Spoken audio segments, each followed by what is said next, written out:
وكفى والسلام على عباده الذين اصطفى أما بعد فأعوذ بالله من الشيطان الرجيم بسم الله الرحمن الرحيم ولله على الناس حج البيت من استطاع إليه سبيلا. So we have been talking about Hajj, and to some extent we covered how to perform Hajj. After Hajj is done, as a Haji, he has another step to take is towards Medina for visitation of the Rawza of Rasulullah sallallahu alaihi wasallam, at the same time the Masjid an-Nabawi. আমরা হজের বিষয়ে কিছু আলোচনা হয়েছে। এখন আজকে হজের পরে একজন হাজি মদিনা মুনাওয়ারাতে যাবেন এবং সেইখানে ওনার কি ধরনের আমল বা কি ধরনের কাজ উনি করবেন।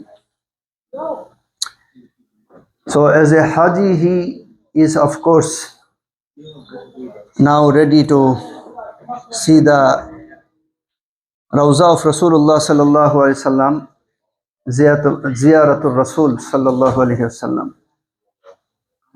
So he needs preparation for this. Rasulullah sallallahu alaihi wasallam said, "Man zara qabri wajabat lahu shafaati." The one who visits my qabr, my rawza, he deserves, this is wajib on me to do shafaat for him. যে নাকি আমার কবর visit করে আসে, তার জন্য শাফাত করা আমার জন্য জরুরি। তার মানে নবী সাল্লাল্লাহু আলাইহি ওয়াসাল্লামের শাফাতের উপযুক্ত তিনি হয়ে যান। So Masjid an-Nabawi is also haram, like Baitullah is haram. That's why it's called haramain, like two haram.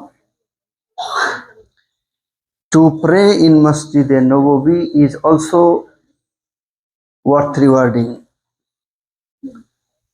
Rasulullah sallallahu alayhi wasallam said, "Salatun fi masjidi haza afdalu min alfi salatin fi ma siwa illa al masjid al haram." যে ব্যক্তি মসজিদে হারামে নামাজ পড়ে সেটা 1000 নামাজ থেকেও উত্তম। আবার বাইতুল্লাহর সওয়াব আরো বেশি। বাইতুল্লাহতে তো 1,00,000। There are some riwayah and narration where it said that 50,000 for one salat there. এক হাদিসে আছে যে 50,000-এর সমান সওয়াব হয়। মানে বাইতুল্লাহতে 1,00,000-এর সওয়াব হয়, আর মসজিদে হারাম মসজিদে নববীতে 50,000-এর সওয়াব হয়। 1,000-এর হাদিসও আছে, এটাই বেশি সহি।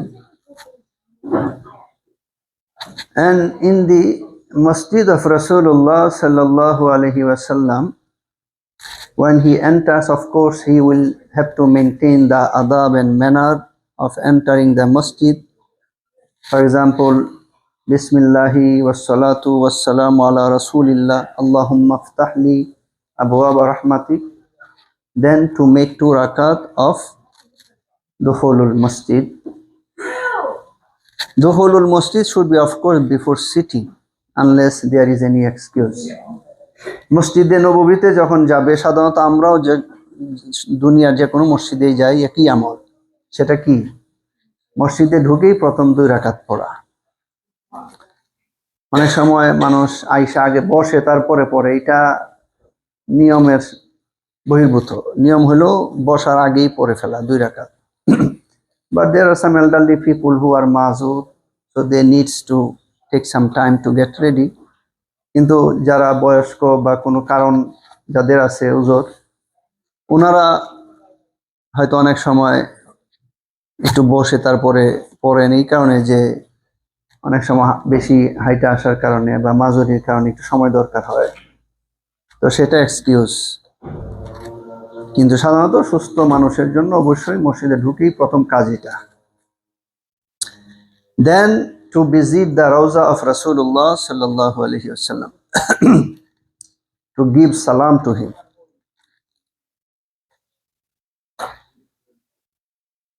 Like we give salam to each other, as we are visiting there, we should say Assalamu alayka ya Rasulullah with great honor and respect and love and muhabbat. And after Rasulullah sallallahu alaihi wasallam, Abu Bakr radiyallahu anhu also there, he also should be given salam.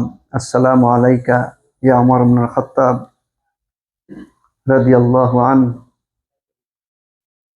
Assalamu alayka Abu Bakr ya Abu Bakr. Then Umar.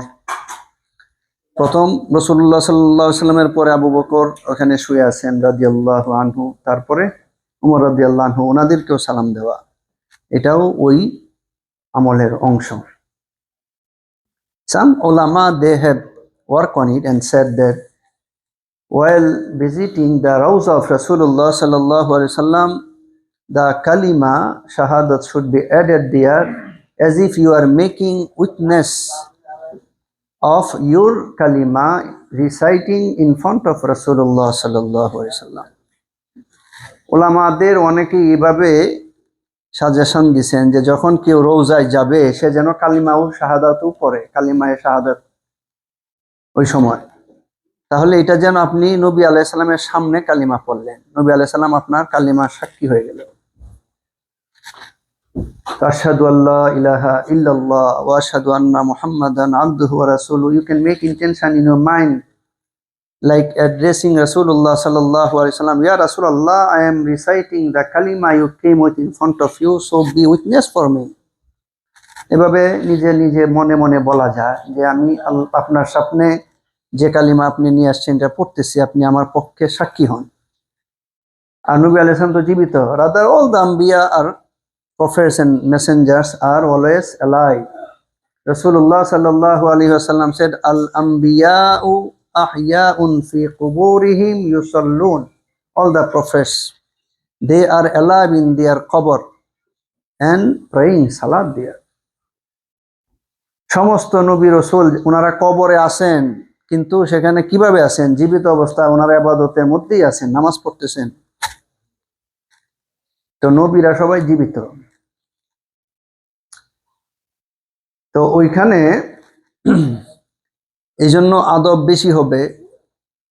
কেউ যদি দোয়া করে, নবী আলাইহিস সালাম তো ওইখানে শুনেন, তো নবী আলাইহিস সালামের কাছে তো আর দোয়া করা যায় না। দোয়া কার কাছে করতে হয়? আল্লাহর কাছে। কিন্তু নবী সাল্লাল্লাহু আলাইহি সাল্লামকে উসিলা বানানো যায়। উলামা হ্যাভ ইখতিলাফ and different of opinion, but রাসূলুল্লাহ সাল্লাল্লাহু আলাইহি সাল্লাম can be a means of your দোয়া টু বি অ্যাকসেপ্টেড, যেটাকে আমরা উসিলা বলি।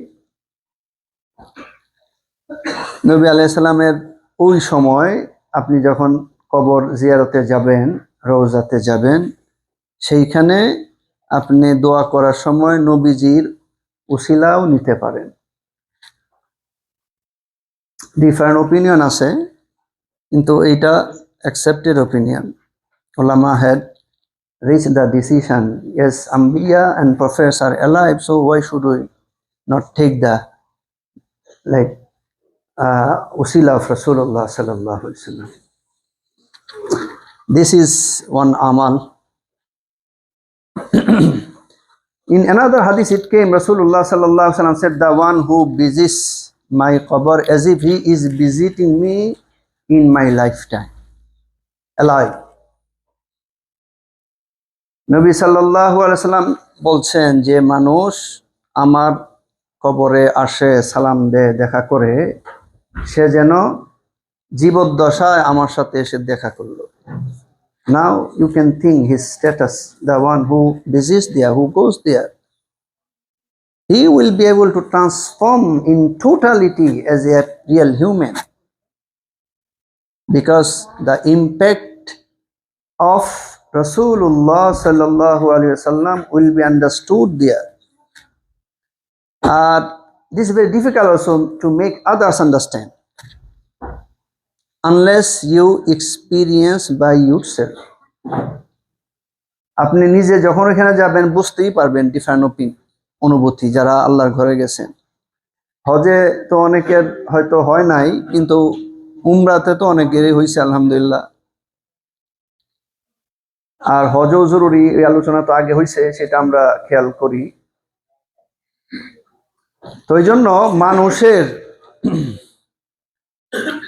জীবনের বিরাট পরিবর্তন ওই পরিবেশের মধ্যে হয়ে যায়। And there is another amal suggested to make 2 rakat in a specific place that is called Rawzatum min Riyazil Jannah. Rasulullah sallallahu alaihi wasallam said, "Ma baina baiti wa mimbari Rawzatum min Riyazil Jannah." নবী সাল্লাল্লাহু আলাইহি ওয়াসাল্লাম বলছেন, আমার ঘর আর মিম্বারের মাঝখানে যে জায়গা সেটা হচ্ছে জান্নাতের একটা অংশ। The place between my house and my mimbar is the part of Jannah. So if anybody makes salat there as if he is making salat inside the Jannah, কোনো মানুষ যদি ওইখানে যায় আর নামাজ পড়ে তাহলে সে জান্নাতের মধ্যে নামাজ পড়লো। And somebody once enter Jannah, he will never experience Jahannam. কোনো মানুষ যদি জান্নাতে একবার ঢুকতে পারে সে আর কোনোদিন জাহান্নামে যাবে না। So that's why ulama said you should try to go there and make 2 rakat. Nowadays they have some discipline, you have to use some app and you will be given a specific time to be there. Alhamdulillah, this is a very good option. There is no like rush as it was before. আগে ধাক্কাধাক্কি হইতো, এখন এটা নাই, যেহেতু একটা system এরা adopt করছে মাশাআল্লাহ। আপনাকে আগে থেকে রেজিস্ট্রেশন করতে হয়, তাহলে আপনি ওইখানে ঢুকে 2 রাকাত পড়লেন, তারপরে দোয়া করা। Another amal ulama suggest according to hadith of Rasulullah sallallahu alaihi wasallam, the one who makes 40 rakat, 40 farz salat diyar, 40 farz salat diyar consecutively without missing one, then 8 days. It takes 8 days. 40 like 5 salat every day, so 8 days will make it 40 salat, farz salat consecutively. Then he will be bara'atum minan nar, bara'atum minal azab, wa bari'a minan nifaq. Rasulullah sallallahu alaihi wasallam said he will be free from fire, he will be free from azab and punishment of Allah, he will be free from nifaq and hypocrisy. যে ব্যক্তি ওই আমল করে মসজিদে নববীতে একাধারে 40টা ফরজ হয়, কোনো একটা বাদ না যায়, তো সেটা 8 দিনে পড়া যায়, 8 দিনে 5 40 হয়ে যায়। তাহলে নবী সাল্লাল্লাহু আলাইহি ওয়াসাল্লাম বলছেন যে এই ব্যক্তির জন্য জাহান্নামের আগুন হারাম, জাহান্নামের আগুন থেকে সে হেফাজতে থাকবে, মুক্ত হয়ে যাবে, তার জন্য কোনো পানিশমেন্ট নাই, আল্লাহ তাকে শাস্তি দিবেন না, আর তার মধ্যে হিপোক্রিসি থাকবে না। এ ধরনের ব্যক্তি হিপোক্রিট হতে পারে না। So that's why those who have planned for Umrah, of course you should keep at least 8 days there so that you can make this 40 salat. তাই যারা উমরা প্ল্যান করেন, হজে তো অনেকেই চলে গেছেন অলরেডি, উমরা তো এখান থেকে অনেক সহজ আলহামদুলিল্লাহ, কিন্তু হজটা এখান থেকে অনেক কঠিন হয়ে গেছে। Because this year someone who is working with this system said that 75,000 people they were trying, but only around 12,000 got chance. আমেরিকাতে 75,000 people চেষ্টা করছেন, মাত্র 12,000, হয়তো আরো কিছু ইনক্লুড হবে, এখন 2-3 হাজারের বেশি তো আর হবে না। তো হায়েস্ট 15,000 লোক পুরো আমেরিকা থেকে সুযোগ পাইছে, তাহলে বাকি লোকদের কি হবে? So that's why this is also suggested to take step from out of country, like the country you are from. You can talk to the people around there. Inshallah, it will be easier, especially the people who are from Pakistan, Bangladesh, India. This is very easy for them. আপনি যদি আপনার দেশে চলে যান, ওইখান থেকে অনেক সহজ, মিস হওয়ার সম্ভাবনা নাই, কিন্তু এখানে মিস হওয়ার সম্ভাবনা থাকে। Like you prepared yourself, but maybe your name is not there, so you will not be allowed. আপনার প্রিপারেশন আছে, কিন্তু যেহেতু সংখ্যা কম, সেটা মিস হয়ে যাওয়ার সম্ভাবনা আছে। এই জন্য যে যে দেশের আছেন, পাকিস্তান, বাংলাদেশ, ইন্ডিয়া, আমাদের ভাইয়েরা ওইখান থেকে স্টেপ নিলেই ভালো। At least one time you have to take some step. হজ তো একবার ফরজ, সেই জন্য আপনাকে একবার কোনো না কোনো ব্যবস্থা যাইতে হবে। আপনি যদি এখানকার অপেক্ষা থাকেন, তাহলে আপনি তো জানেন না কি হবে। মিস হয় যদি এভাবে এক বছর, আবার আরেক বছর, মানুষের শারীরিক অবস্থার কথা বলা যায় না। I know my uncle, he had prepared everything, but after even depositing his money, he got sick. Then even he could not do the Hajj. Somebody else on behalf of him went for Hajj. আমার চাচা, উনি টাকা পয়সা জমা দিয়েছেন, বাংলাদেশের যে system আছে, তারপরে উনি অসুস্থ হয়ে গেলেন, আর উনি হজে যাইতেই পারেন নাই। অন্য একজন ওনার পক্ষ থেকে হজ করছে। I also did Hajj on behalf of him later, but the thing is, any situation can arise. So that's why you have to keep taking step, the best and easy one. যেটা সহজ আপনার জন্য, ওইটা আগে থেকেই নিয়ে at least ফরজ হজটা আদায় করে ফেলা উচিত। কারণ ফরজ হজ আপনি যদি এখানকার সিস্টেমে আবদ্ধ হয়ে যান, অথচ অল্টারনেটিভ যেখানে আছে সেখানে আপনি দায়মুক্ত হবেন না। This is very important also. আপনি এটা বলতে পারবেন না যে আমি তো এখানে চান্স পাই নাই। আপনি চান্স পাই নাই, অন্য জায়গায় তো চান্স আছে, তো সেই জন্য আপনাকে ওই কতও মাথায় রাখতে হবে। In Madinatul Munawwara, there is one masjid called Masjid Quba. Students are making trouble there. Jawad, can you make them move? Masjid As-salatu fi Masjidi Quba ka umrah. Rasulullah sallallahu alaihi wasallam said 2 rakat salat in Masjid Quba equals umrah. আপনি 2 রাকাত নামাজ মসজিদে কুবাতে পড়বেন, এটা উমরার সমান সওয়াব। রাসূলুল্লাহ সাল্লাল্লাহু আলাইহি ওয়াসাল্লাম used to go there and pray there.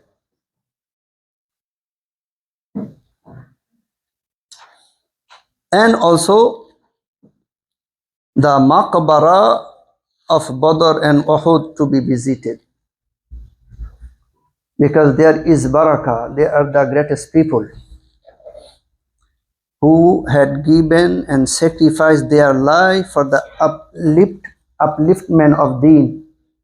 So visitation of their qabr is a means of najat for me. মদিনাতে বদর এবং উহুদের যেখানে যুদ্ধ হয়েছে, সাহাবায়ে কেরাম জীবন দিয়েছেন, ওনাদের কবরও ওইখানে। তো ওই কবর ভিজিট করা, এটাও একজন মুমিনের জন্য বিরাট ভাগ্যের কারণ। কারণ আল্লাহ তাআলার কাছে তাদের মর্যাদা পৃথিবীর সব মানুষ থেকে বেশি, এক্সেপ্ট আম্বিয়া এন্ড প্রফেটস।